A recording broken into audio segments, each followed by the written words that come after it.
بەڕاستی دەسەڵاتدارانی هەرێمی کوردستان دەستیان داوەتە یاریەکی نوێ کە ئەتوانن بڵێم دەستەکەیان زۆر کەشفە لە لای تاک بە تاکی موچەخۆر. ئەوش ئەوەیە کە دێ لە هەر مانگێک چەند ڕۆژێکە خوا بەبیانووی ئەوەی کە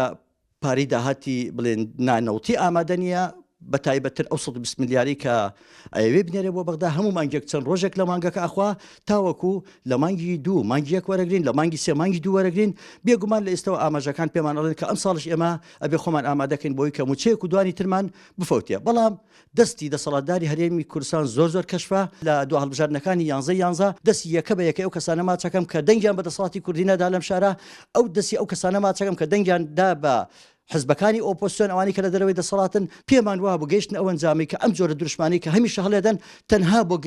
پڕکردنی گرفانی خۆیانە و ئەوەی کە وازەرمەند بووە تاکی هاوڵاتی. ئەو پێم وایە هەر هەڵبژاردنێک ڕوبەڕوومان بێتەوە لەم شاری کەرکووکە سزای قورستر ئەدرێن بەبێ ئەوەی هیچ دروشمێکی نیشتیمانی تەوەی کاریگەریمان تێ بکات.